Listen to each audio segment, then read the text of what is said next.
Halo sahabatku cerita Momo dimanapun kalian berada. Apa kabar nih hari ini? Semoga selalu sehat dan bahagia ya. Siap-siap, karena kali ini Momo akan mengajak kalian masuk ke dalam sebuah kisah yang benar-benar menguji emosi, tentang harga diri, dan sebuah rahasia besar yang tersembunyi. Kisah ini berjudul, Ini Sinta. Kata ibu mertuaku saat memperkenalkan wanita itu di acara makan malam keluarga.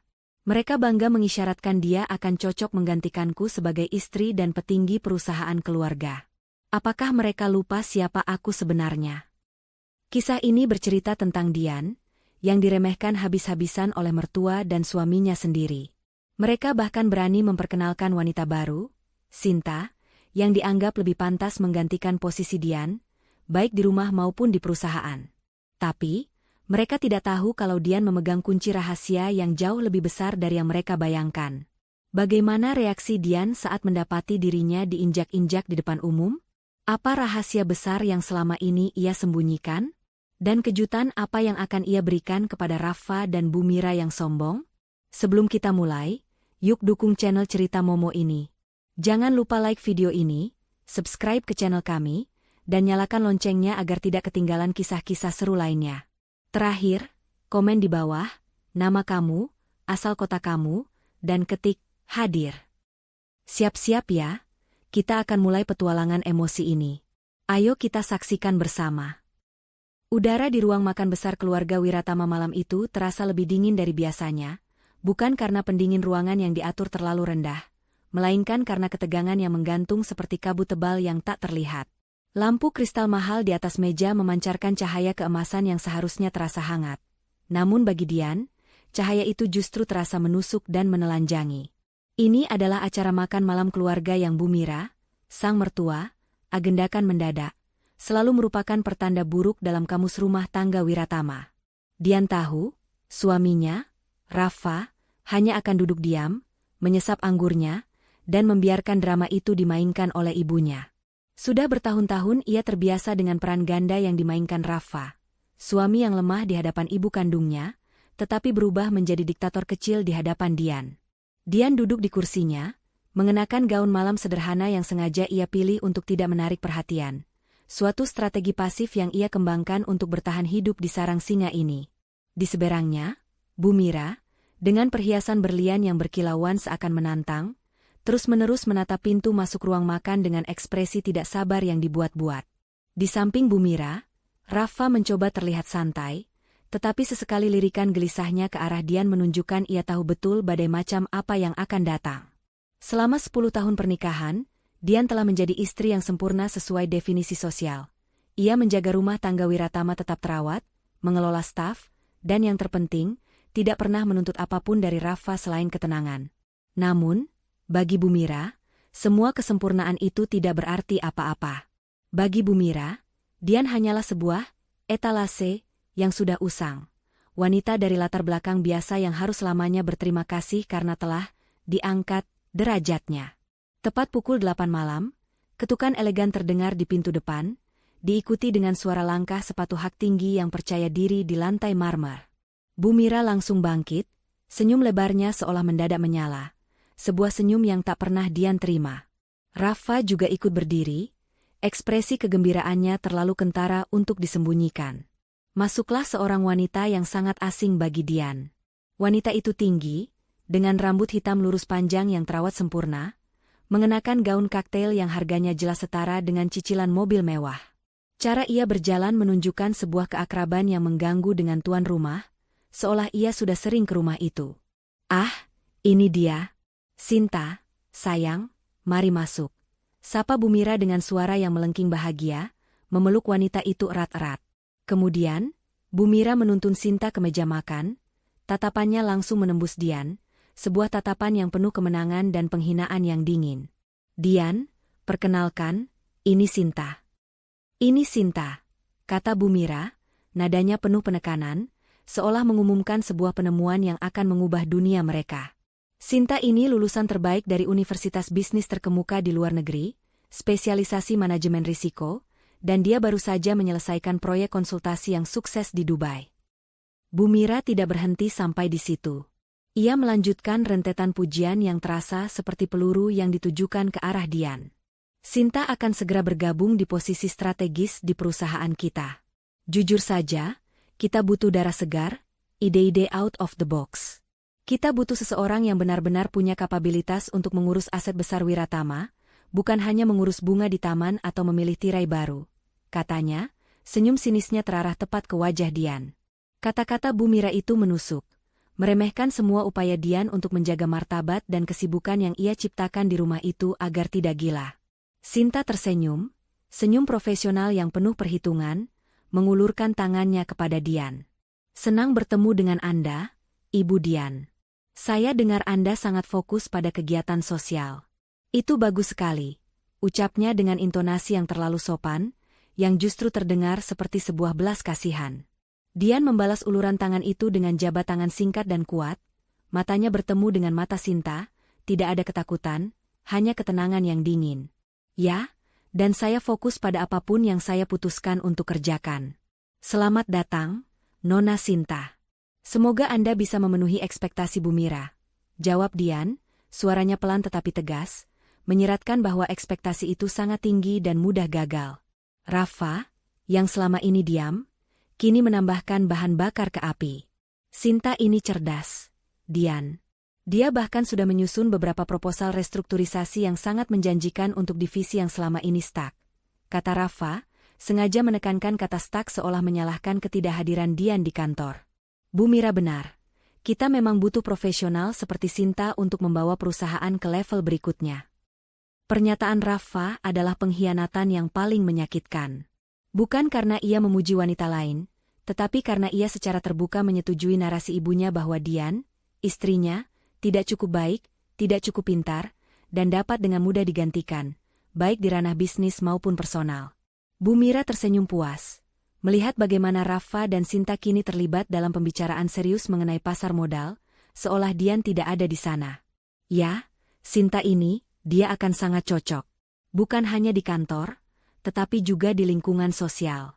Dia tahu bagaimana bergaul dengan orang-orang yang tepat, bagaimana menunjukkan kelas yang sebenarnya, dan yang penting, dia mengerti prioritas keluarga besar Wiratama, ujar Bu Mira, dan kali ini, kata-katanya tidak lagi terselubung.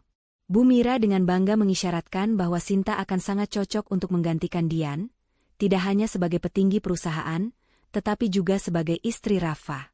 Dian mendengarkan semua itu, setiap kata-kata kejam yang diucapkan mertua dan suaminya sendiri, setiap tawa sok akrab yang dilontarkan Sinta. Namun, alih-alih hancur, mata Dian justru memancarkan kilatan yang hanya bisa dibaca oleh orang yang paling mengenalnya. Kilatan ketenangan yang luar biasa, seolah ia sedang menonton drama murahan yang naskahnya sudah ia tulis sendiri. Selamat menikmati makan malamnya, Nona Sinta. Semoga Anda betah di kantor, kata Dian tiba-tiba. Jeda sebelum kata, kantor, terasa sangat disengaja. Ia kemudian memotong dagingnya dengan elegan, wajahnya datar. Di tengah obrolan Bu Mira yang terus memuja Sinta, Dian mengambil napas dalam-dalam. Di dalam benaknya, ia mengulang semua yang telah ia lakukan dalam 10 tahun terakhir untuk keluarga Wiratama. Tidak ada yang tahu bahwa saat perusahaan Wiratama hampir bangkrut 15 tahun yang lalu akibat kesalahan investasi ayah Rafa, bukan Bu Mira, dan apalagi Rafa yang menyelamatkannya. Saat itu, Dian, yang baru menjadi kekasih Rafa dan masih kuliah, menggunakan warisan mendiang ayahnya, seorang investor ulung yang namanya disamarkan, untuk suntikan dana penyelamat. Untuk menjaga martabat Bu Mira dan Rafa, dan atas permintaan ayah Dian sendiri, perjanjian rahasia itu dibuat. Warisan itu diubah menjadi investasi saham mayoritas sebesar 51% di perusahaan holding yang anonim. Hanya ayah Dian, saat itu, pengacaranya, dan Dian yang tahu. Setelah ayahnya meninggal, hanya Dian dan pengacara kepercayaannya, Pak Jaya, yang memegang semua dokumen kepemilikan. Rafa dan Bu Mira hidup dalam kemewahan ini, berpikir bahwa mereka adalah pemilik sah perusahaan. Mereka tidak pernah tahu bahwa wanita rumah tangga biasa, yang mereka remehkan dan coba ganti ini, adalah pemegang saham mayoritas yang sejati. Mereka lupa siapa sebenarnya Dian. Mereka lupa bahwa tanpa perempuan tak berguna ini, mereka sudah lama tinggal di kontrakan sempit.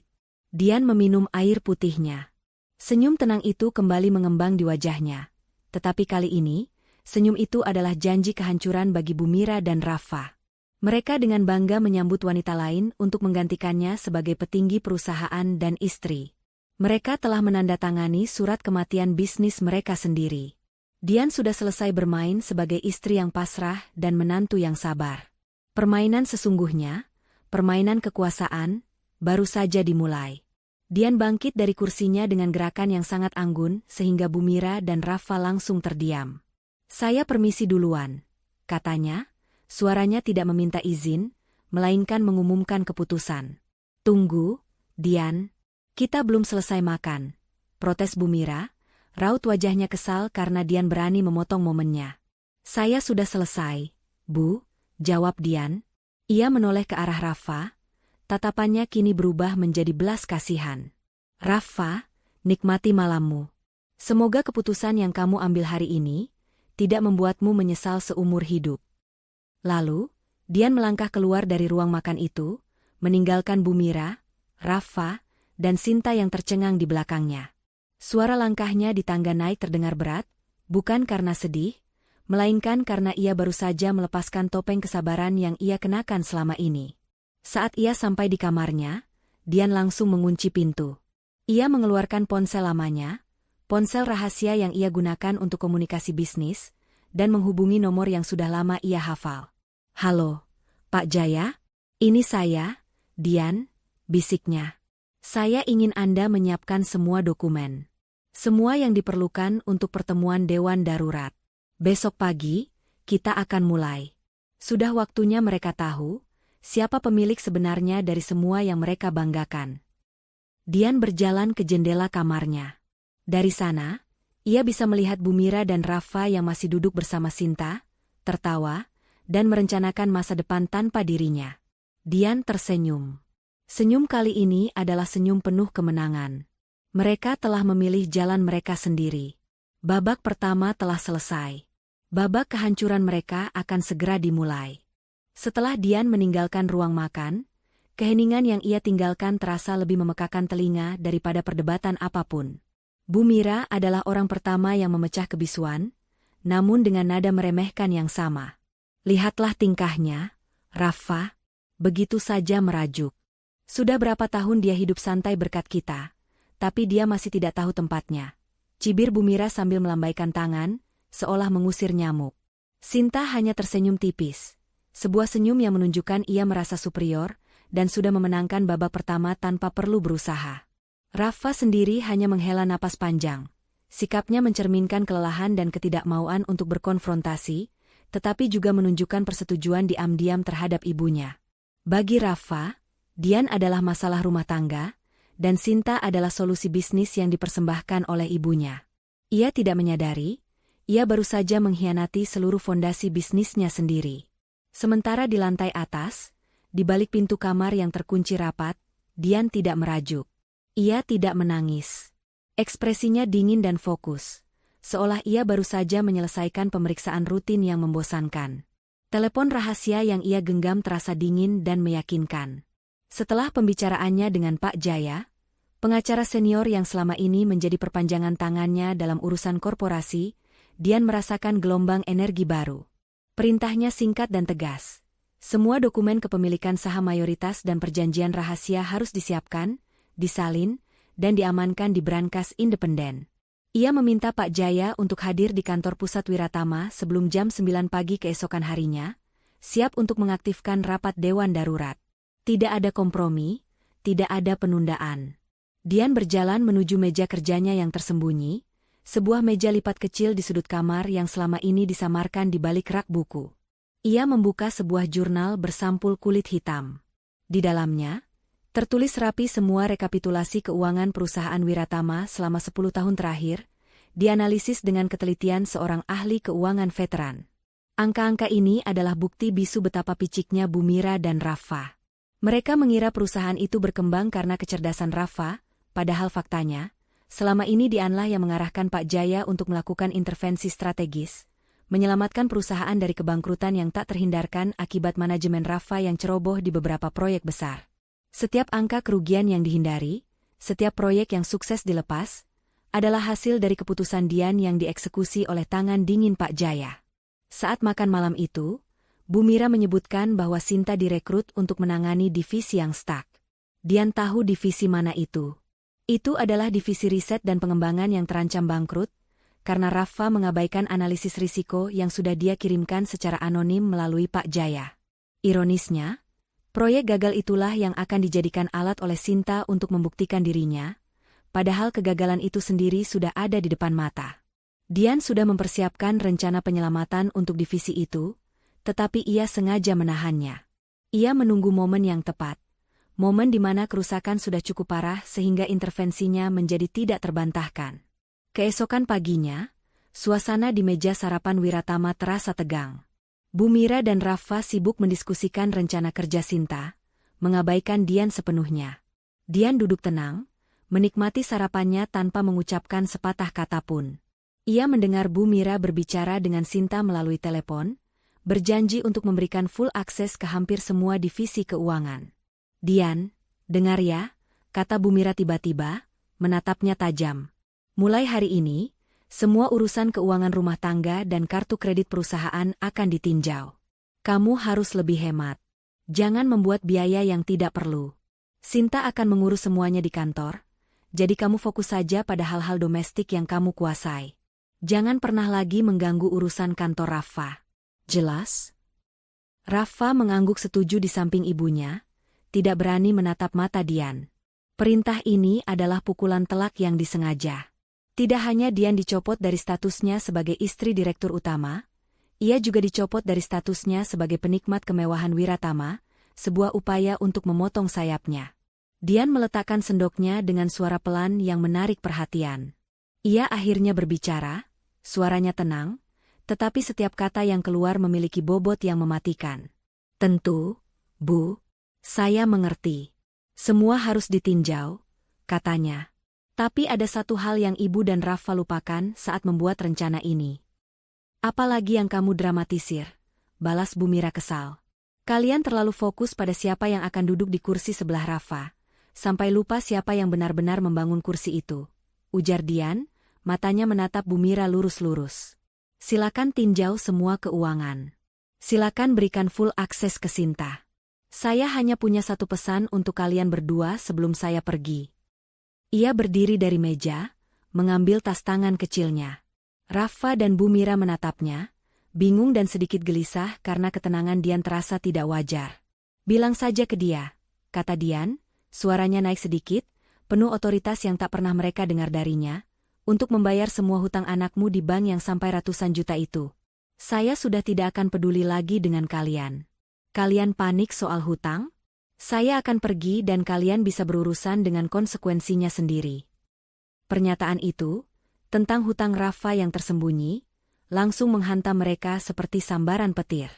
Wajah Bu Mira yang tadinya penuh kesombongan, seketika memucat dan berubah menjadi bingung. Rafa tersentak, wajahnya ketakutan.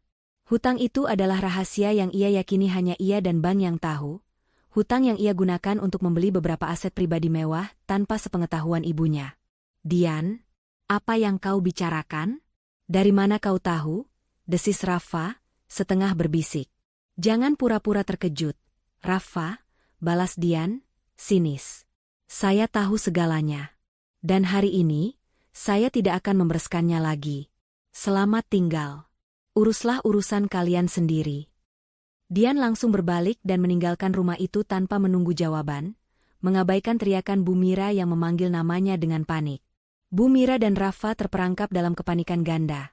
1, karena hutang rahasia Rafa terungkap, dan 2, karena Dian pergi dengan sikap yang sangat final, seolah ia sudah benar-benar melepaskan diri dari tanggung jawab apapun. Mereka berdua bergegas meninggalkan sarapan yang dingin, berdebat sengit tentang bagaimana Dian bisa tahu soal hutang itu, dan bagaimana mereka bisa menghentikannya agar tidak berbicara kepada siapapun, terutama kepada kolega bisnis. Fokus mereka, seperti yang Dian duga, langsung teralihkan dari Sinta dan perusahaan, menuju masalah pribadi dan hutang yang mengancam. Sementara itu, Dian sudah berada di mobilnya, mengemudi dengan kecepatan stabil menuju kantornya yang sebenarnya, sebuah kantor mewah di salah satu gedung pencakar langit utama kota, tempat ia menjalankan perusahaan holding anonimnya. Di dalam mobil, ia menghubungi Lia, sahabat dan rekan kepercayaannya, yang juga merupakan CEO dari perusahaan holding itu. Lia, semua berjalan sesuai rencana. Mereka panik soal hutang Rafa, fokus mereka terbagi, kata Dian melalui telepon. Kita harus bergerak cepat sebelum Sinta benar-benar mendapat akses ke dokumen inti. Temui saya di kantor dalam 20 menit. Hari ini adalah hari penyerahan tahta. Lia, yang sudah bertahun-tahun menjadi support sistem Dian dan menjadi satu-satunya orang yang tahu beban ganda yang dipikul Dian, menjawab dengan nada bersemangat. Aku sudah menunggu saat ini, Di. Semua dokumen sudah siap. Begitu Rafa dan Bu Mira tiba, mereka akan tahu siapa yang berkuasa di perusahaan itu. Dian memarkir mobilnya di basement kantor holding. Saat ia melangkah keluar, aura yang ia pancarkan jauh berbeda dari Ibu Dian, yang lembut dan pasif. Ia kini adalah Dian Atmanta, pebisnis ulung, ahli strategi, dan pemilik mayoritas. Ia mengganti gaun rumahnya dengan power suit yang sempurna, rambutnya diikat rapi, matanya tajam dan penuh perhitungan. Ini adalah dirinya yang asli, dirinya yang ia korbankan selama 10 tahun demi menjaga martabat keluarga Wiratama yang sombong. Sesampainya di ruang konferensi kantor holding, Pak Jaya sudah menunggu. Tumpukan dokumen tebal berserakan di meja, dijaga oleh 2 pengawal profesional. Ibu Dian, semua siap. Panggilan rapat Dewan Darurat sudah dikirimkan kepada Rafa dan Bu Mira atas nama Alpha Corporation, perusahaan holding kita.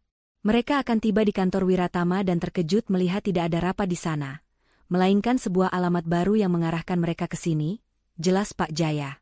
Dian mengangguk. Strateginya cerdas. Dia memanggil rapat melalui kuasa pemegang saham mayoritas, tetapi menyamarkan alamat pertemuan, membuat Rafa dan Bu Mira panik mencari. Ketika mereka akhirnya menemukan alamat Alpha Corporation, barulah mereka akan menyadari permainan macam apa yang sedang dimainkan oleh istri yang mereka buang itu. Pastikan Sinta tidak diizinkan masuk ke dalam Wiratama sampai rapat ini selesai, Pak Jaya. Kirimkan surat pencekalan sementara atas nama Alpha Corporation kepada Chief Security Wiratama. Katakan bahwa ini adalah perintah dari pemegang saham mayoritas, perintah Dian. Pak Jaya segera melaksanakan. Dian menatap keluar jendela kantornya, pemandangan kota terlihat seperti di telapak tangannya. Ia memikirkan Bu Mira, Rafa, dan Sinta. Mereka sedang sibuk di kantor Wiratama, mencoba mengurus hutang Rafa, mencoba mencari tahu siapa Alpha Corporation, dan Sinta yang mungkin sedang berusaha masuk ke ruang arsip. Dian tersenyum tenang. Apakah mereka lupa siapa aku sebenarnya?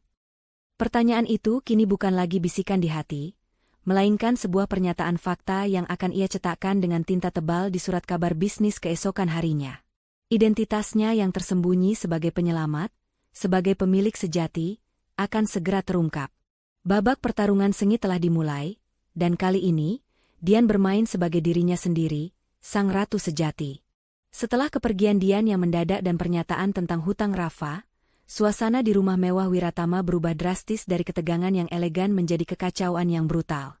Bu Mira dan Rafa, yang tadinya bersemangat merayakan kedatangan Sinta, kini sepenuhnya terseret dalam pusaran ketakutan dan kekhawatiran. Mereka berdua segera meninggalkan Sinta yang kebingungan di ruang makan, bergegas ke ruang kerja Rafa di lantai bawah. Bagaimana dia bisa tahu, Rafa? Itu hutang yang kau sembunyikan dengan sangat baik. Pasti ada seseorang yang memberitahu Dian. Bu Mira mondar-mandir di ruangan itu, gaun malam mahalnya terlihat kontras dengan kepanikan di wajahnya. Ia mencengkeram ponselnya, berulang kali mencoba menelepon Dian, tetapi hanya suara operator yang menyambutnya. Rafa, yang biasanya angkuh, kini duduk terkulai di sofa kulitnya, wajahnya pucat pasi. Ancaman Dian tentang hutang ratusan juta itu jauh lebih menakutkan daripada masalah bisnis kecil manapun. Hutang itu adalah kelemahan terbesarnya, sesuatu yang dapat menghancurkan citra kesempurnaan dan kekayaan yang selama ini ia pertahankan di hadapan Bu Mira dan para koleganya. Aku tidak tahu, Ibu. Aku hanya menggunakan koneksi lama di bank. Hutang itu benar-benar rahasia. Jangan-jangan, dia menyewa mata-mata. Mata-mata? Dian? Jangan konyol, Rafa. Dia hanya seorang ibu rumah tangga yang fokus pada bunga di taman. Balas Bu Mira sinis, meski ada keraguan yang merayap di benaknya. Sikap Dian yang begitu tenang dan yakin tadi pagi benar-benar mengganggu. Itu bukan Dian yang pasif yang biasa mereka injak-injak. Tiba-tiba, ponsel Bu Mira berdering, bukan dari Dian, melainkan dari sekretaris Rafa di kantor pusat Wiratama. Bu Mira dengan cepat mengangkatnya. "Ada apa?" desisnya. Suara sekretaris di seberang telepon terdengar bergetar. "Maaf, Bu Mira, ada masalah besar di kantor. Pagi ini, Nona Sinta tidak diizinkan masuk. Tim keamanan mengatakan ada surat edaran langsung dari Alpha Corporation yang menyebut diri mereka pemegang saham mayoritas, memerintahkan untuk mencekal Sinta untuk sementara waktu. Tidak hanya itu, ada permintaan rapat Dewan Darurat mendadak yang dikirimkan ke Rafa, tapi rapat itu tidak diadakan di sini." Bu Mira merasa jantungnya seperti ditinju keras. Alpha Corporation. Nama itu asing, tetapi implikasinya, pemegang saham mayoritas, membuatnya langsung sesak napas. Bagaimana mungkin? Mereka selalu percaya bahwa mereka, keluarga Wiratama, adalah pemilik tunggal. Mereka telah mengelola perusahaan ini selama puluhan tahun.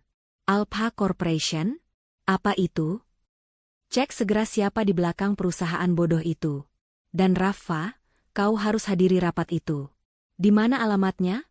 Perintah Bu Mira, suaranya naik 2 oktav karena amarah dan rasa takut.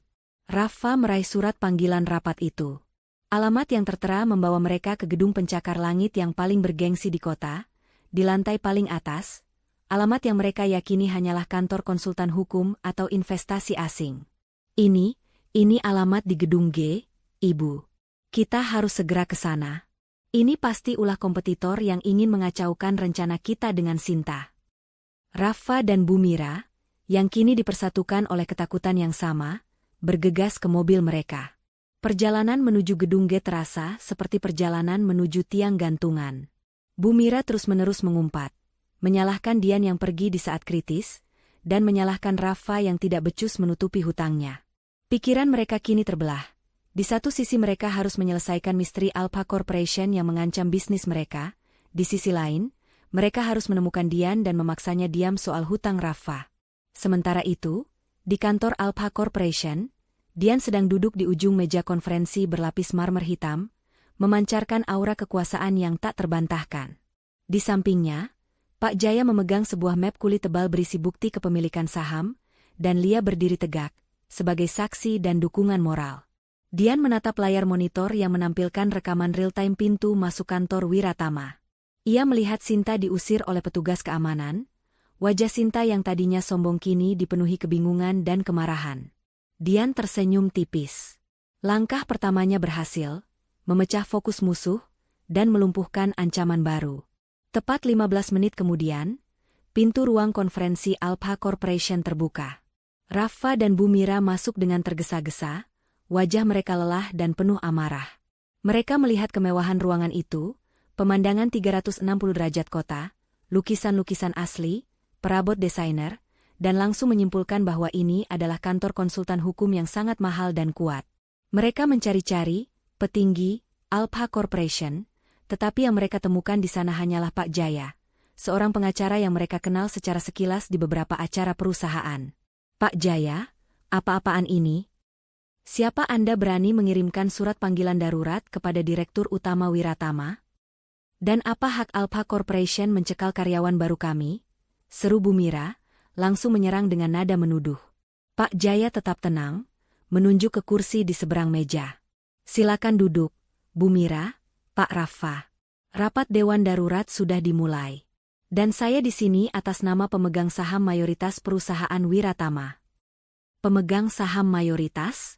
Jangan bercanda. Keluarga Wiratama yang memegang mayoritas saham di perusahaan kami," balas Rafa, suaranya bergetar. Saat itu, Dian bangkit dari kursinya di ujung meja yang tadinya terhalang oleh dekorasi bunga besar. Kehadirannya yang tiba-tiba membuat Rafa dan Bu Mira terperanjat, seolah melihat hantu. Wajah mereka membeku, mata mereka melebar karena tidak percaya. Dian di sini? Di kantor mewah ini? Berada di tengah rapat rahasia yang mengancam perusahaan mereka? "Dian, apa yang kau lakukan di sini?" teriak Bu Mira, terkejut dan marah.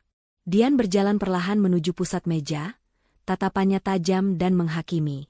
Ia tidak lagi terlihat seperti wanita yang mudah rapuh. Ia adalah sosok yang memegang kendali penuh. Saya melakukan apa yang harus saya lakukan, Bu Mira, jawab Dian, suaranya rendah tetapi menggelegar. Kalian mencari siapa pemegang saham mayoritas? Kalian mencari siapa yang berani mencekal Nona Sinta? Kalian mencari siapa yang memiliki hak untuk bertanya tentang hutang Rafa? Ia berhenti tepat di depan Pak Jaya. Pak Jaya menyerahkan map kulit tebal itu kepada Dian.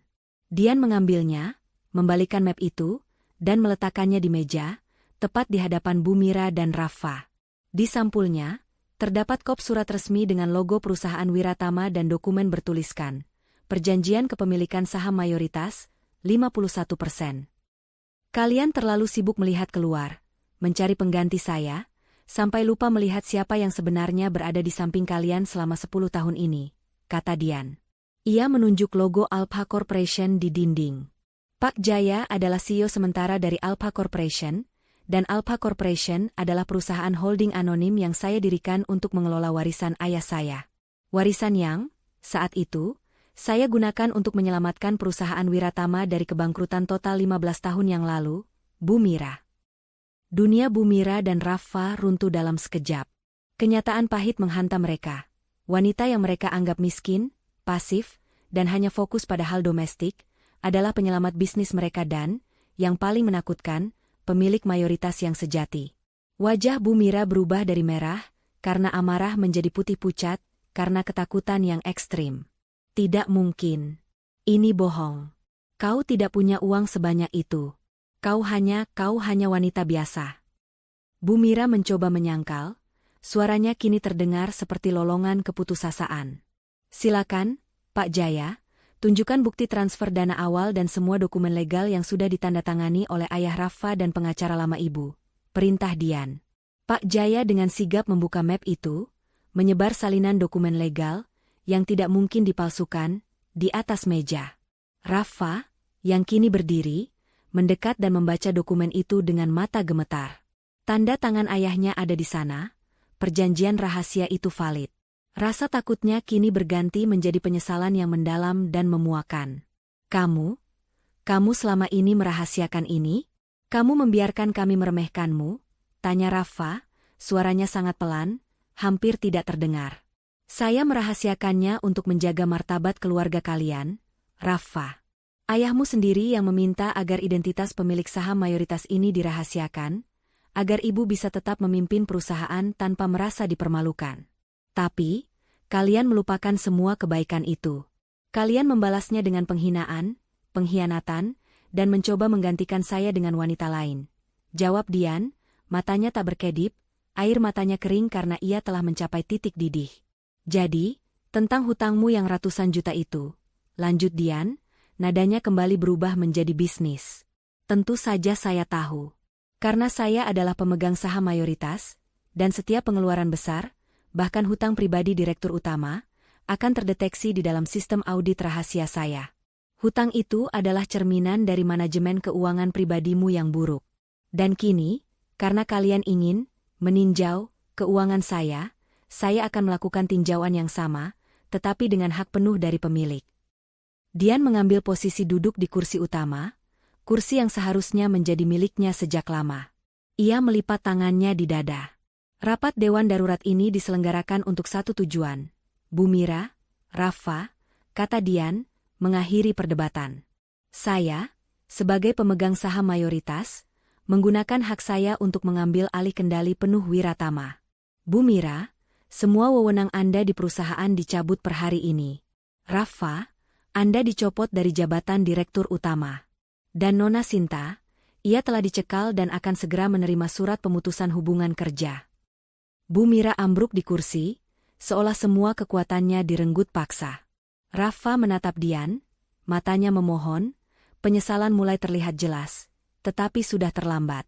Babak perlawanan Bu Mira dan Rafa sudah berakhir bahkan sebelum mereka sempat melancarkan serangan.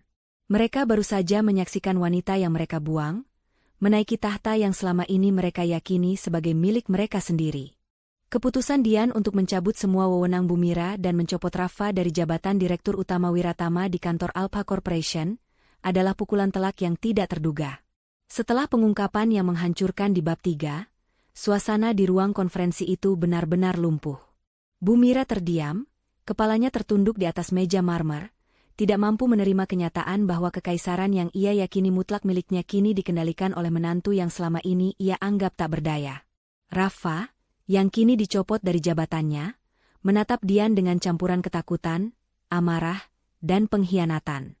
Ia merasa dibohongi, padahal yang terjadi adalah ia dan ibunya sendirilah yang menipu diri sendiri selama ini.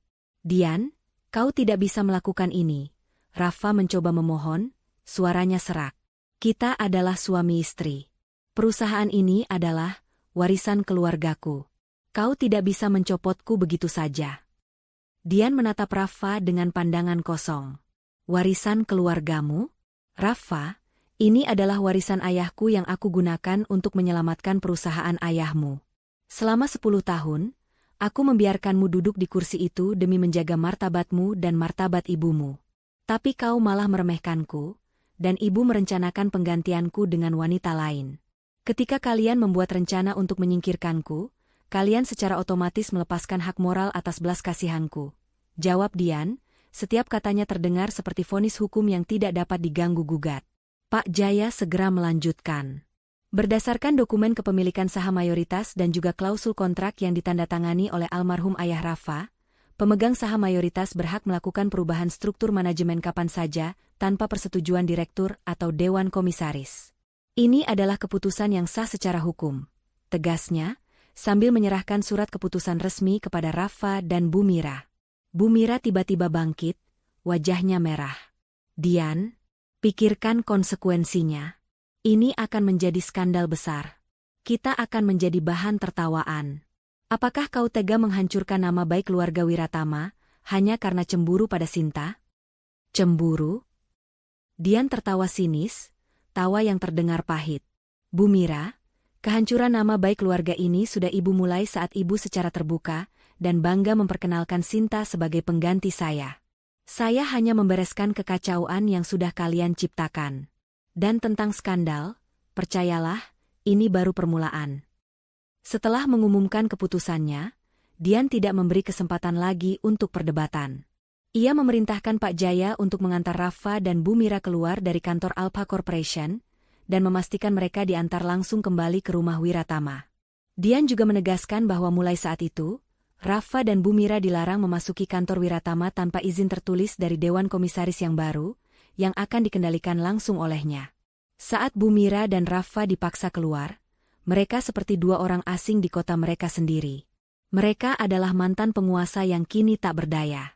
Dalam perjalanan pulang, Bumira tidak henti-hentinya menyalahkan Rafa. Semua ini salahmu, Rafa. Jika kau tidak punya hutang bodoh itu, Dian tidak akan punya alasan kuat untuk menyerang kita. Ibu juga salah. Ibu yang membawa Sinta dan meremehkan Dian secara terbuka, balas Rafa, sama-sama putus asa. Mereka tiba di rumah yang terasa sepi dan dingin. Satpam di gerbang memberikan hormat dengan canggung, seolah mereka sudah mendengar kabar buruk itu. Begitu masuk, Rafa langsung menuju ruang kerjanya, berencana menghubungi pengacara pribadinya. Namun, begitu ia menyalakan komputernya, ia terkejut. Aksesnya ke semua server Wiratama telah dicabut. Semua email, data keuangan, bahkan kalender pribadinya di kantor telah terblokir. Bersamaan dengan itu, Bumira mencoba menghubungi berbagai kolega dan teman-temannya di dewan perusahaan lain untuk meminta dukungan, tetapi semua panggilannya diabaikan atau dijawab dengan nada dingin. Maaf, Bumira, kami dengar ada perubahan besar di Wiratama. Kami tidak ingin ikut campur masalah internal pemegang saham, kata seorang kolega yang tadinya sangat loyal. Dian bergerak cepat. Selama Bumira dan Rafa sibuk di ruang konferensi, Lia dan tim hukum Pak Jaya sudah mengirimkan surat edaran resmi ke semua bank, mitra bisnis, dan media utama, mengumumkan perubahan mendadak dalam struktur kepemilikan saham dan manajemen di Wiratama. Berita itu tidak menyebut Dian secara spesifik, melainkan menyatakan bahwa Alpha Corporation, pemegang saham mayoritas, telah mengambil alih kendali untuk melakukan restrukturisasi mendesak demi mencegah kerugian lebih lanjut akibat mismanagement. Dampaknya sangat instan dan menghancurkan reputasi Wiratama. Saat Rafa mencoba menggunakan kartu kredit perusahaannya untuk membayar kopi di dapur, kartu itu ditolak. Ia mencoba lagi dengan kartu kredit lain yang terhubung ke rekening perusahaan, hasilnya sama. Semua fasilitas perusahaan telah dibekukan. Hanya kartu kredit pribadi yang terhubung ke rekening tabungannya yang bisa digunakan, dan rekening itu isinya tidak seberapa jika dibandingkan dengan gaya hidup mewahnya. Di sore hari, seorang kurir datang membawa beberapa kotak besar. Bu Mira dengan penasaran membuka kotak itu. Ternyata isinya adalah semua barang pribadi Rafa dan Bu Mira dari kantor Wiratama. Foto keluarga, plakat penghargaan, bahkan tanaman hias di meja mereka. Disertai dengan surat yang sangat formal dari Pak Jaya. Isinya menyatakan, berdasarkan keputusan Dewan Komisaris yang baru, semua barang pribadi Anda telah dikembalikan. Akses ke gedung kantor Wiratama telah dicabut. Anda dapat mengajukan permohonan kunjungan dengan alasan yang kuat 7 hari sebelumnya. Rafa membaca surat itu dengan tangan gemetar. Ia benar-benar telah diusir. Ia bukan lagi direktur utama. Ia kini hanya seorang pengangguran mewah yang baru saja dicopot paksa oleh istrinya sendiri. Ia merasakan sakitnya kehilangan kekuasaan, sebuah rasa sakit yang jauh lebih dalam daripada sekadar kehilangan uang.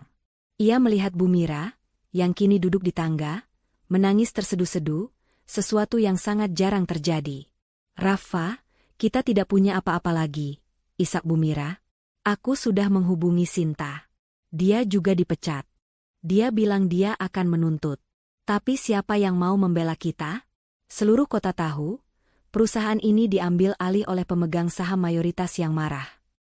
Rafa merasa marah dan putus asa. Ia teringat bagaimana Dian meremehkan kata-kata mereka saat makan malam, senyumnya yang tenang.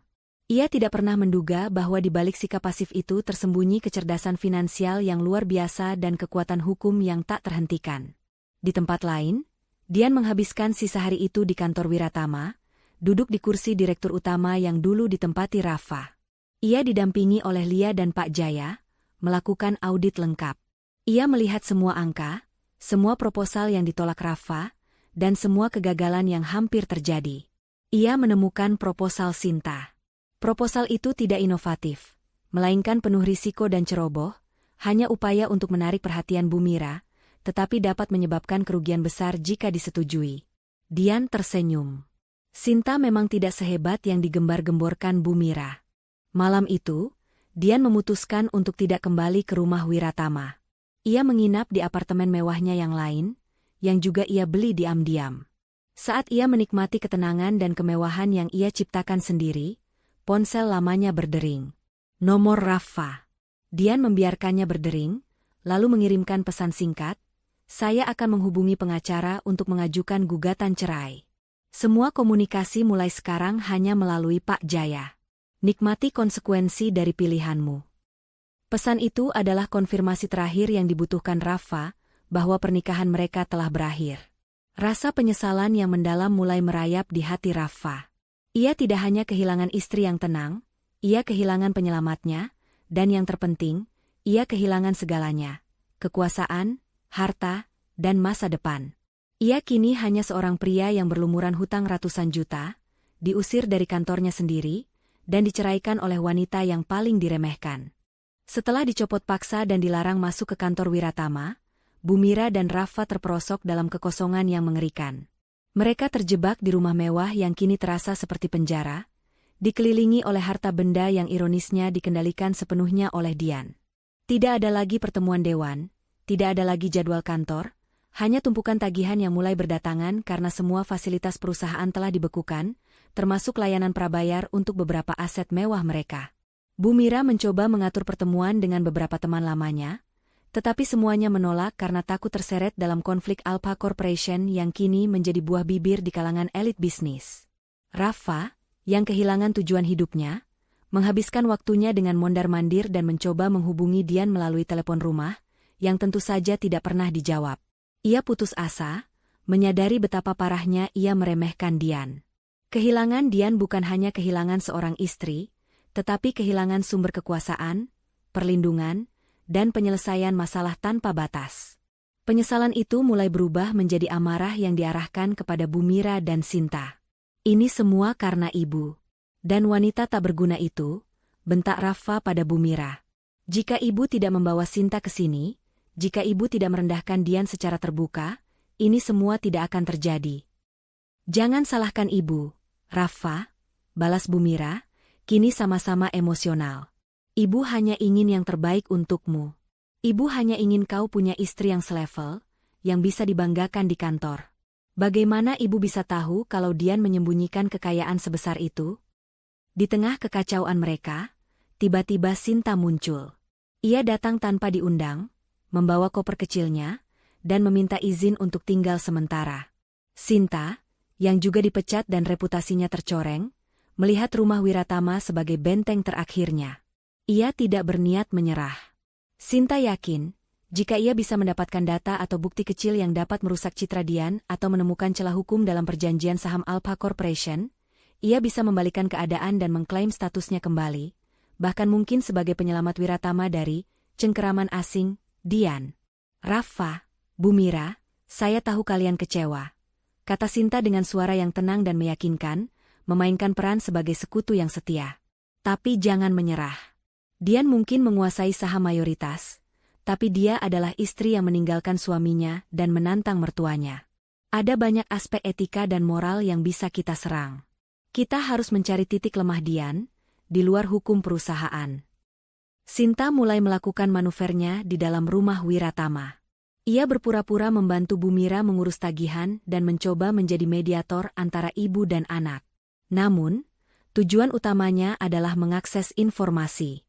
Ia mengamati setiap sudut rumah, setiap dokumen yang ditinggalkan Dian, dan bahkan mencoba menyelinap ke ruang kerja pribadi Dian yang kini terkunci rapat, mencari bukti bahwa Dian mungkin pernah melakukan penipuan atau setidaknya pelanggaran kecil yang dapat digunakan sebagai alat pemeras.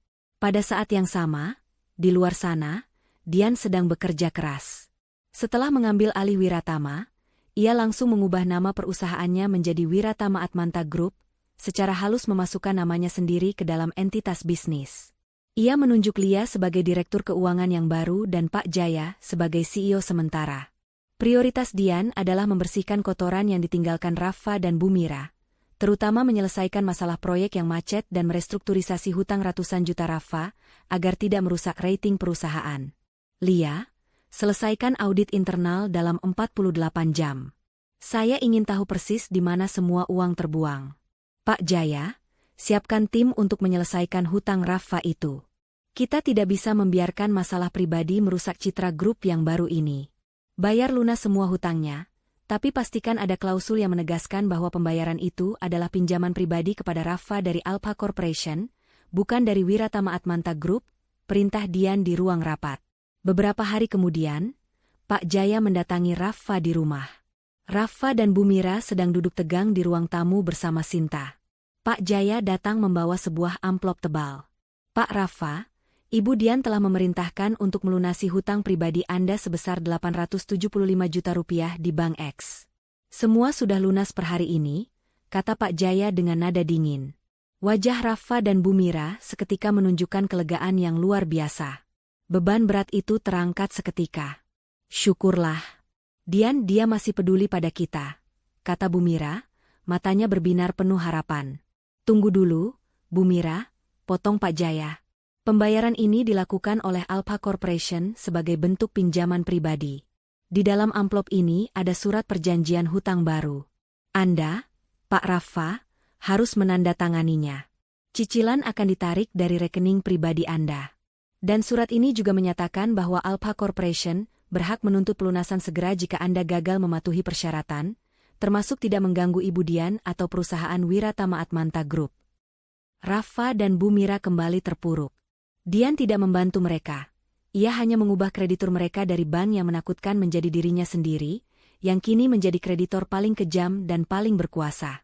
Mereka terpaksa menandatangani dokumen itu di bawah pengawasan ketat Pak Jaya, meresmikan status Rafa sebagai debitur langsung di bawah kendali Alpha Corporation milik Dian.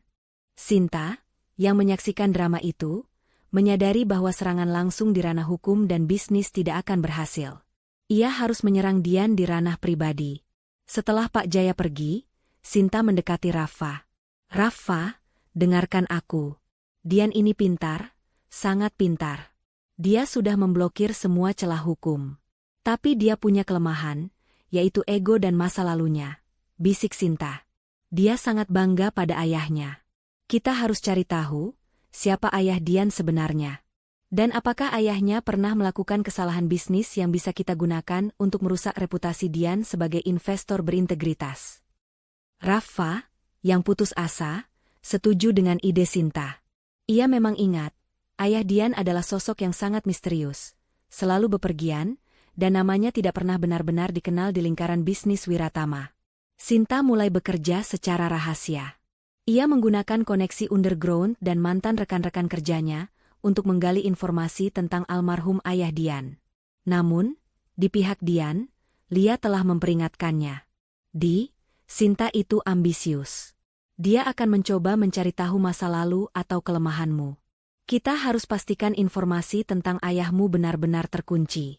Semua data tentang pendirian Alpha Corporation harus dibersihkan dari server lama. Dian tersenyum tenang. Mereka boleh mencari, Lia.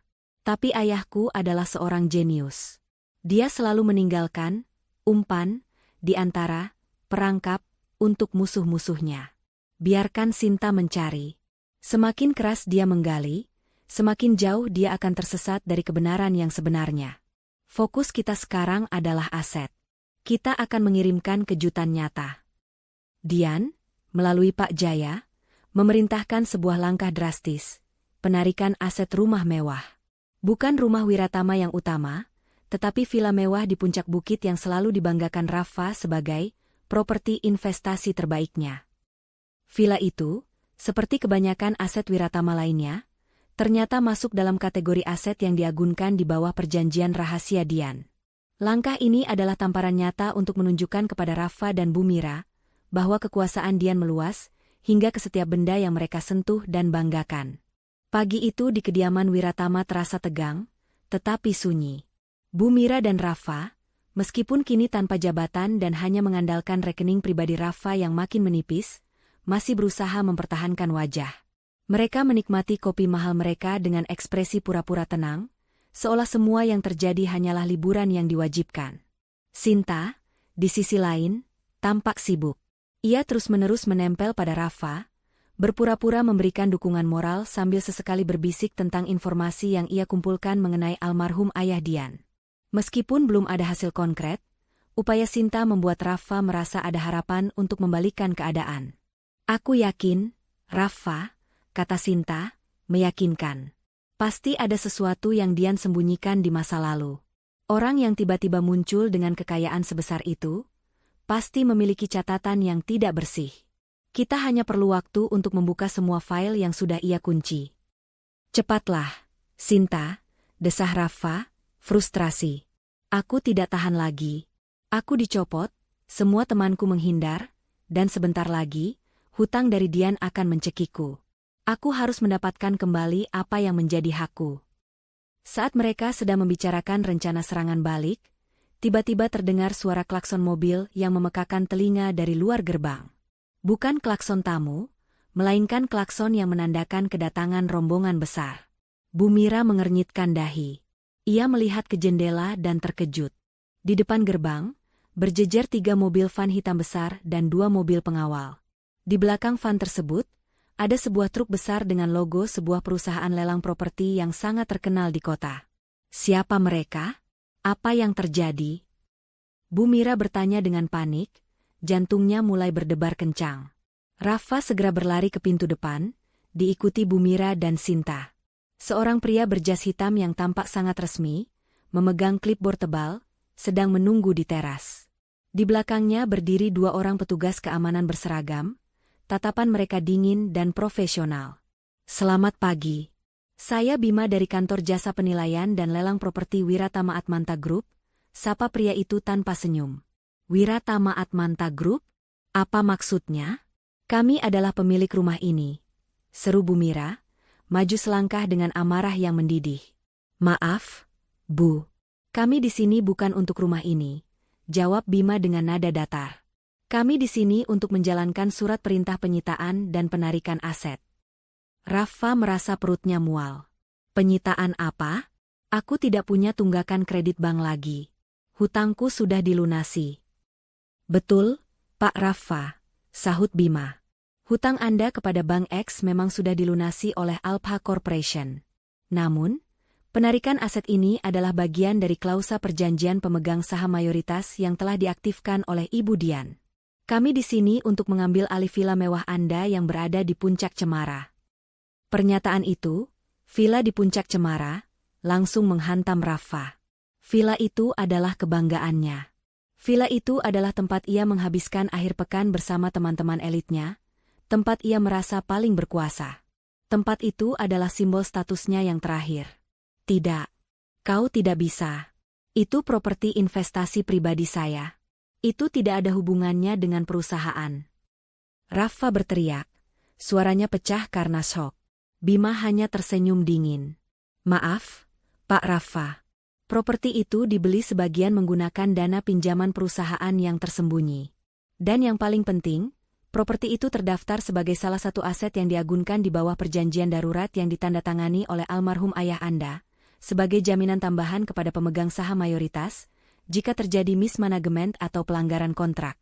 Dan menurut Dewan, kasus Anda adalah mismanagement dan pelanggaran kontrak yang sangat jelas. Bu Mira, yang tadinya marah, kini berubah menjadi panik yang murni. Apa? Ayah Rafa tidak pernah bilang apa-apa soal villa itu. Semua itu milik Rafa. Semua dokumen hukum sudah diverifikasi dan sah. Bu, potong Bima, lalu menunjuk ke arah truk lelang. Tim kami sudah bergerak ke lokasi villa di Puncak Cemara. Dalam beberapa jam ke depan, aset itu akan kosong dan siap untuk dilelang atas nama Wiratama Atmanta Group. Rafa merasa seolah seluruh darahnya mengering.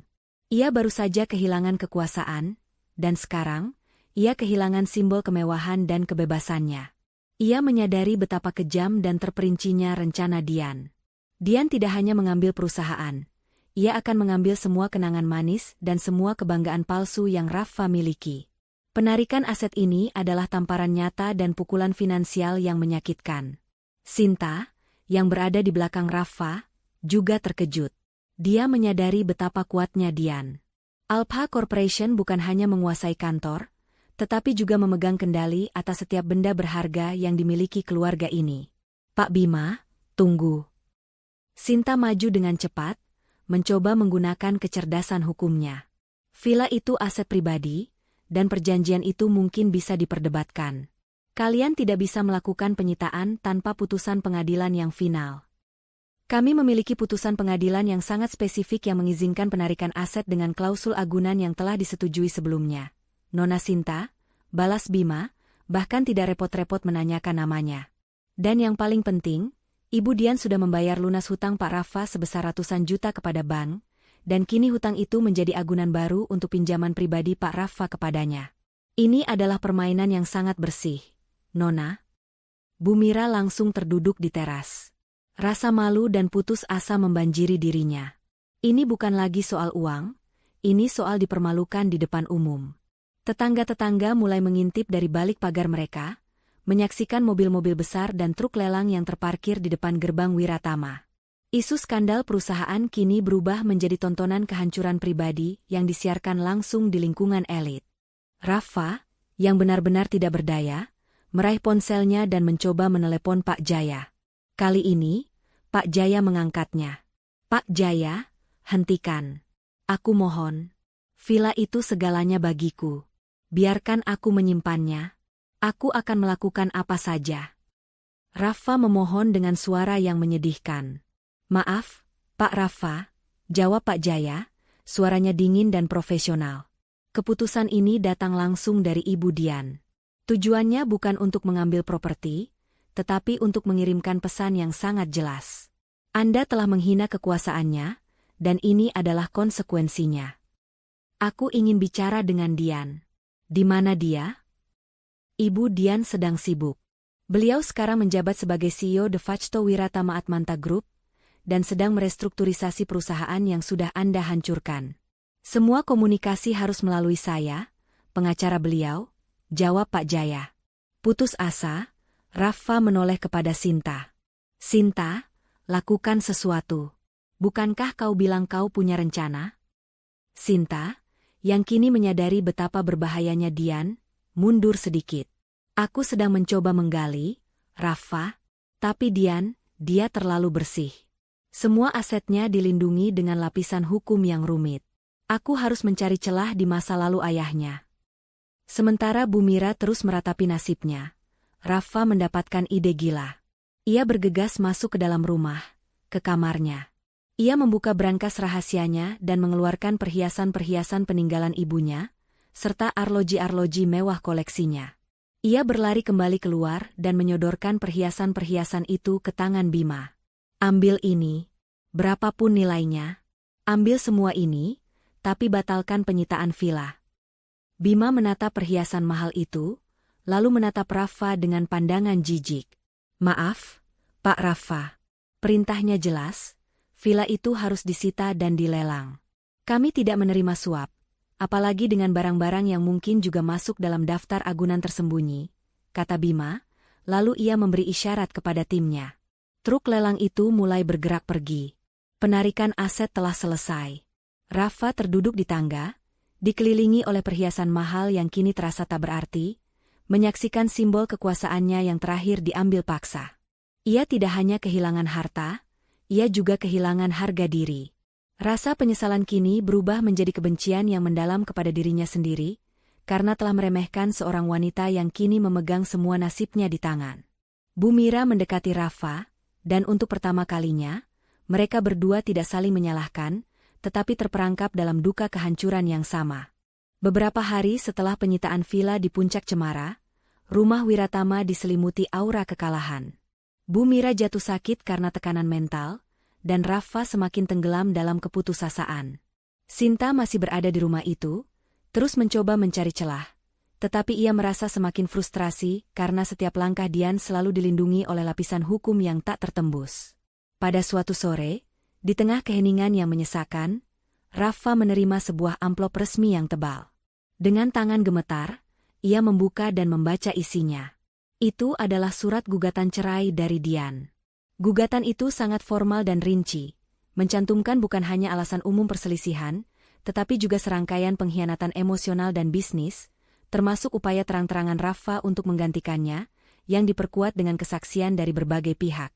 Yang paling menyakitkan bagi Rafa, gugatan itu juga secara eksplisit menyebutkan pencabutan hak warisnya atas aset-aset yang dibeli oleh Wiratama Atmanta Group, yang mana semua aset penting adalah milik Dian. Saat Rafa menunjukkan surat gugatan itu kepada Bu Mira dan Sinta, Bu Mira hanya bisa menangis histeris. Dia benar-benar menghancurkan kita. Dia mengambil segalanya, Rafa. Segalanya.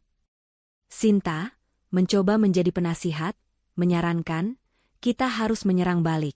Ini adalah kesempatan terakhir kita.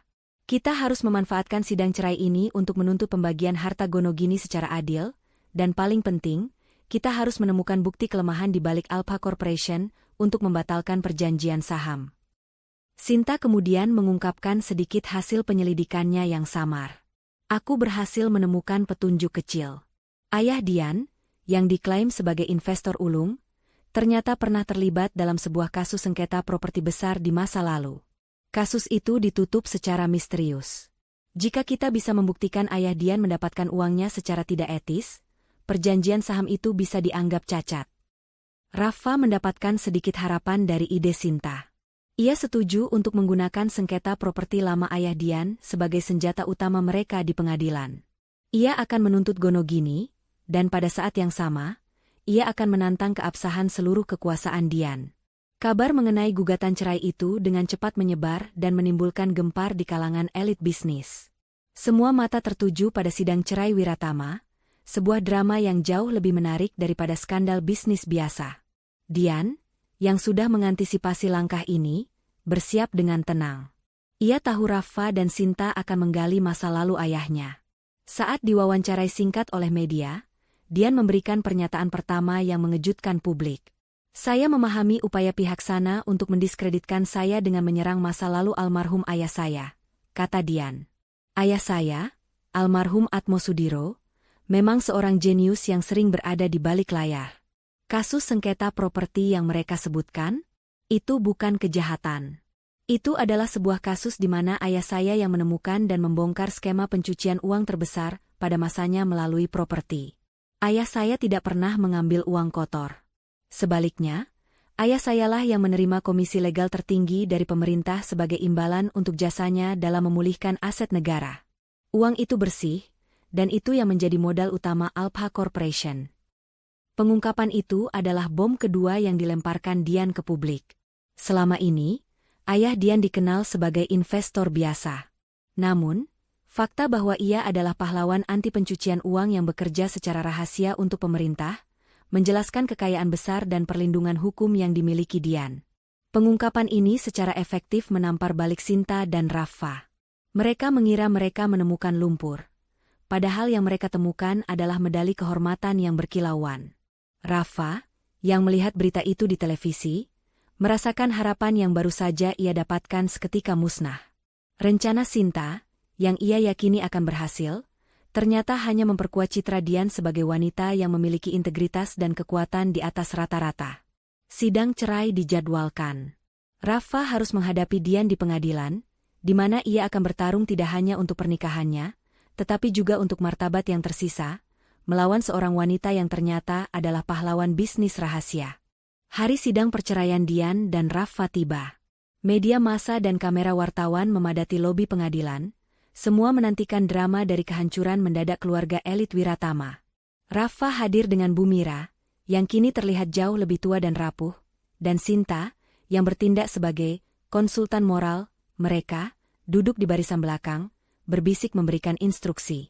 Mereka membawa harapan terakhir untuk menuntut Gonogini besar dan mencoba lagi mendelegitimasi saham mayoritas Dian berdasarkan dugaan pelanggaran moral. Dian memasuki ruang sidang dengan kepala tegak, didampingi oleh Pak Jaya dan Lia. Ia mengenakan setelan bisnis yang elegan, memancarkan aura CEO yang dingin, jauh berbeda dari ibu rumah tangga yang biasa Rafa kenal.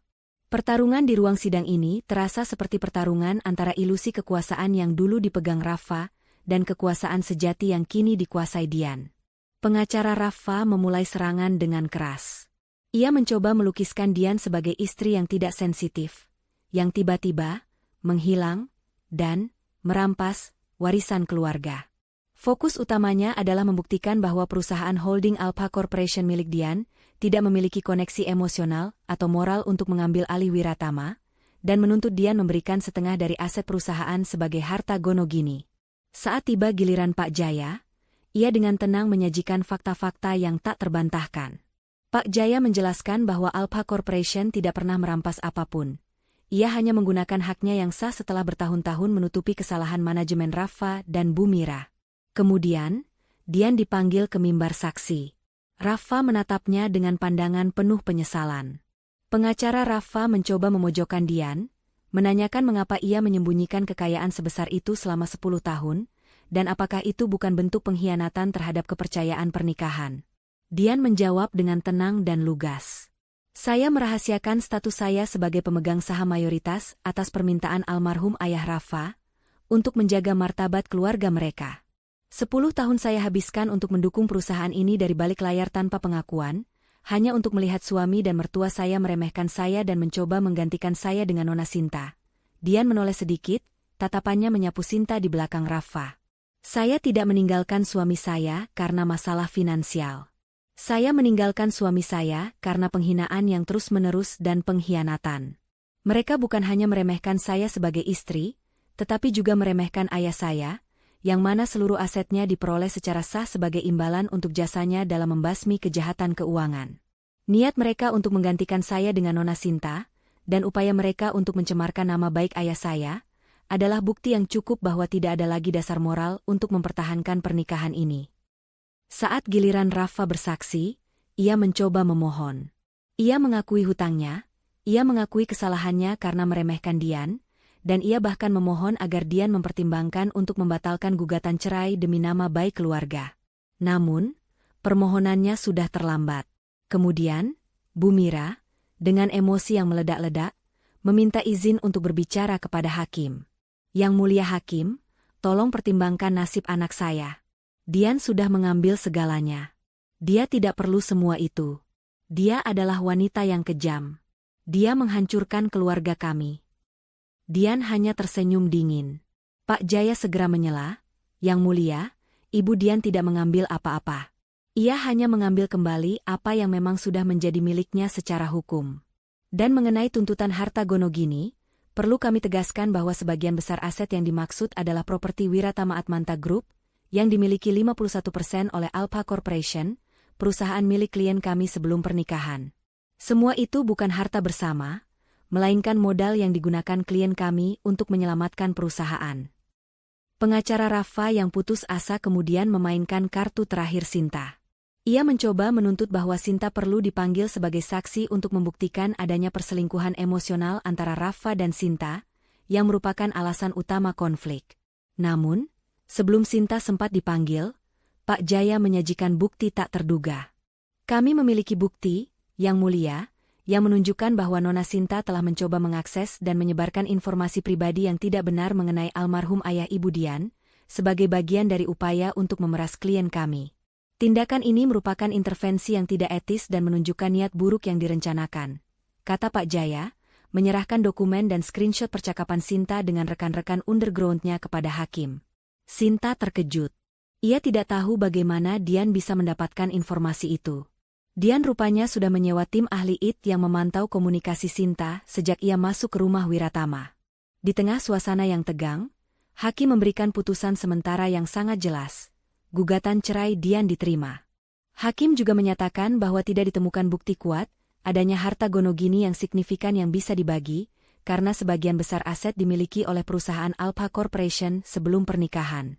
Permintaan Rafa dan Bu Mira ditolak mentah-mentah.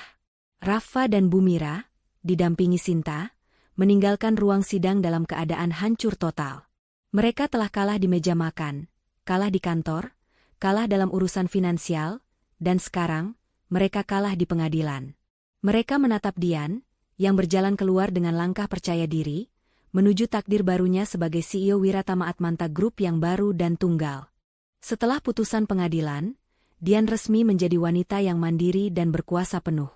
Ia tidak hanya terbebas dari pernikahan yang toksik, tetapi juga telah mengukuhkan posisinya sebagai CEO sejati dari Wiratama Atmanta Group. Ia sepenuhnya pindah ke apartemen mewahnya dan memulai hidup baru yang berfokus total pada pekerjaannya. Dengan Lia sebagai direktur keuangan dan Pak Jaya sebagai penasihat senior, Dian dengan cepat membersihkan sisa-sisa manajemen yang buruk dan mengembalikan reputasi perusahaan. Di bawah kepemimpinan Dian, perusahaan itu bertransformasi menjadi konglomerasi yang lebih efisien dan modern. Namanya berkibar di kalangan pebisnis sebagai Iron Lady yang tenang dan brilian. Sementara Dian merayakan awal yang baru dengan kesuksesan yang gilang gemilang, kehidupan Rafa dan Bu Mira di rumah Wiratama berubah menjadi mimpi buruk yang panjang. Mereka secara hukum masih tinggal di sana, tetapi dengan hampir semua fasilitas dibekukan, rumah besar itu terasa dingin dan tidak berfungsi. Mereka harus membayar tagihan listrik, air, dan gaji staf dengan uang saku pribadi Rafa yang sangat terbatas. Gaya hidup mewah mereka yang bergantung pada dana perusahaan seketika lenyap. Bu Mira, yang terbiasa hidup dikelilingi pelayan dan perhiasan, kini harus mengurus rumah sendiri, sesuatu yang tidak pernah ia lakukan seumur hidupnya. Kesehatannya terus menurun, dan ia tidak memiliki lagi teman-teman atau kolega yang mau datang menjenguk. Rasa malu karena dicopot paksa dan dipermalukan di depan umum oleh Dian menjadi beban mental yang berat. Rafa, sang mantan direktur utama yang gagah, kini hanyalah seorang pengangguran yang dililit hutang kepada mantan istrinya. Ia berusaha mencari pekerjaan baru, tetapi setiap kali ia melamar ke perusahaan manapun di tingkat eksekutif, mereka selalu menolak dengan alasan yang sama. Kami dengar ada restrukturisasi besar di Wiratama. Kami tidak ingin mengambil risiko. Reputasinya sebagai orang yang dicopot karena mismanagement oleh pemegang saham mayoritas yang merupakan mantan istrinya sendiri, telah menghancurkan karirnya. Sinta, setelah dipermalukan di pengadilan, diusir oleh Rafa dan Bu Mira karena dianggap membawa bencana. Ia kembali ke karir konsultannya, tetapi kredibilitasnya runtuh. Siapa yang akan mempekerjakan konsultan yang dipecat secara publik oleh perusahaan besar, karena dianggap tidak etis dan kemudian terbukti bersekongkol melawan pemilik perusahaan? Suatu sore, Rafa duduk di teras rumahnya yang sepi, membaca berita bisnis di ponsel lamanya. Di halaman depan majalah ekonomi terkemuka, Terpampang foto Dian yang tersenyum tenang di depan logo Wiratama Atmanta Group yang baru. Judul artikelnya berbunyi, Dian Atmanta, sang pemilik sejati, wanita yang mengembalikan integritas Wiratama. Rafa membaca bagaimana Dian berhasil menyelesaikan proyek macet, melipat gandakan nilai saham dalam waktu singkat, dan memberikan insentif besar kepada karyawan setia. Rafa merasa perutnya mual. Ia bukan hanya menyesali perpisahan dengan istrinya, ia menyesali keputusannya yang bodoh untuk tidak pernah menghargai dan mendukung Dian. Seandainya ia menghargai Dian, hari ini ia akan duduk di sampingnya, ikut merayakan kesuksesan, dan ia akan tetap menjadi direktur utama yang disegani. Kini, ia hanya bisa melihat keberhasilan itu dari luar, sebagai orang asing yang tak berdaya. Bu Mira keluar dengan wajah lelah, membawa 2 cangkir teh. Ia duduk di sebelah Rafa. Untuk pertama kalinya, ia berbicara dengan nada penuh penyesalan, tanpa ada keangkuhan. Rafa, ibu menyesal, bisik Bu Mira, air matanya menetes. Ibu sangat menyesal sudah meremehkan Dian. Ibu pikir dia hanya wanita biasa yang bisa ibu kendalikan. Ibu pikir ibu melakukan yang terbaik untuk perusahaan dan untukmu dengan membawa Sinta. Ternyata, wanita yang kita anggap rendah, adalah satu-satunya yang benar-benar bisa menyelamatkan kita. Sekarang, kita kehilangan segalanya. Rafa hanya bisa mengangguk. Penyesalan yang sama mencekiknya. Aku juga menyesal, Ibu. Aku terlalu bodoh dan terlalu sombong. Aku seharusnya tahu, Dian tidak akan pernah melakukan sesuatu yang ceroboh. Dia selalu selangkah lebih maju. Mereka berdua terperangkap dalam penyesalan yang terlambat. Mereka melihat foto Dian di majalah, menyadari bahwa wanita yang mereka buang kini menjadi mahkota kerajaan yang mereka impikan. Sementara Dian melangkah maju menuju masa depan yang cerah dan berkuasa, Bu Mira dan Rafa harus menghadapi realitas baru sebagai orang-orang yang kehilangan segalanya kecuali penyesalan. Waktu berlalu, dan 6 bulan telah berlalu sejak Dian mengambil alih kendali penuh Wiratama Atmanta Group, dan secara resmi bercerai dari Rafa. Di bawah kepemimpinannya, perusahaan mengalami lonjakan nilai saham yang belum pernah terjadi sebelumnya. Dian, si Iron Lady yang tenang, tidak hanya membuktikan keahlian bisnisnya, tetapi juga menjadikannya ikon bagi wanita yang mandiri dan berintegasan. Ia kini hidup sepenuhnya untuk dirinya sendiri, dengan Lia dan Pak Jaya sebagai mitra strategis terpercaya. Kemewahan yang ia nikmati kini adalah hasil dari keringat dan kecerdasannya sendiri, tanpa perlu lagi berpura-pura menjadi seseorang yang pasif. Di sisi lain kota, Rafa dan Bu Mira telah mencapai titik terendah. Dengan hutang pinjaman pribadi yang harus dicicil kepada Alpha Corporation milik Dian, mereka terpaksa menjual beberapa aset yang masih tersisa, termasuk mobil-mobil mewah mereka, untuk membayar tagihan dan biaya hidup. Mereka harus pindah dari rumah Wiratama, karena tidak sanggup membayar biaya perawatan yang mahal. Mereka kini tinggal di sebuah unit apartemen biasa, jauh dari kemewahan dan keramaian lingkungan elit. Bu Mira, yang dulu selalu dikelilingi pelayan, kini harus memasak dan membersihkan sendiri, sebuah perubahan gaya hidup yang sangat menyakitkan. Ia sering sakit dan hanya bisa meratapi nasibnya, menyadari bahwa ia telah membuang satu-satunya orang yang bisa memberinya kenyamanan abadi. Rafa, yang gagal mendapatkan pekerjaan setara, akhirnya menerima pekerjaan kecil di sebuah perusahaan rintisan. Gajinya hanya cukup untuk menutupi cicilan hutang dan biaya hidup minimal. Martabatnya hancur, dan ia hidup dalam bayang-bayang penyesalan. Suatu hari, dalam acara gala amal tahunan terbesar di kota yang diadakan oleh Wiratama Atmanta Group, Dian hadir sebagai tuan rumah. Ia mengenakan gaun yang menawan, berdiri di podium, dan memberikan pidato tentang integritas dan kepemimpinan. Semua mata tertuju padanya. Ia tidak hanya sukses, ia dicintai dan dihormati oleh komunitas bisnis. Di malam yang sama, Rafa kebetulan sedang mengantar pesanan kliennya melalui layanan transportasi online yang ia jalankan untuk menambah penghasilan. Saat ia berhenti di depan gedung tempat acara gala berlangsung, ia melihat kerumunan fotografer. Dari kejauhan, ia melihat siluet Dian, bersinar di bawah lampu sorot, diapit oleh Lia dan Pak Jaya. Dian tampak bahagia, kuat, dan berkuasa. Ia memiliki mahkota yang seharusnya ia miliki sejak dulu. Rafa menyadari dengan jelas, jarak antara dirinya dan Dian kini bukan lagi soal status pernikahan, tetapi jurang kekuasaan dan integritas. Ia telah memilih wanita lain dan mengkhianati Dian, kini ia membayar harganya dengan kehilangan segalanya. Penyesalan itu terasa begitu nyata, memukulnya tanpa ampun. Di apartemen kecil mereka, Bu Mira kebetulan melihat liputan berita tentang gala amal. Ia melihat Dian, dan air matanya mengalir deras. "Aku salah, Rafa. Aku sangat salah," bisiknya pada dirinya sendiri. "Aku meremehkan Intan yang aku miliki dan mengejar batu biasa." Dian resmi memulai babak baru hidupnya sebagai CEO Wiratama Atmanta Group dan seorang wanita yang sepenuhnya bahagia, mandiri, dan dihormati. Ia akhirnya mengenakan mahkota yang ia selamatkan dan bangun dengan tangannya sendiri. Rafa dan Bu Mira hidup dalam kesulitan finansial dan sosial.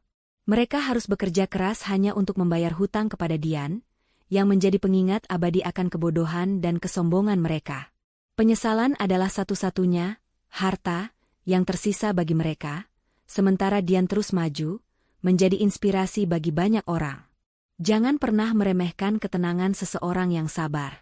Karena di balik kesabarannya, mungkin tersimpan kekuatan dan rahasia besar. Ingatlah, integritas dan kerja keras akan selalu membawa mahkota yang sejati, dan pengkhianatan hanya akan membawa penyesalan yang tak berujung.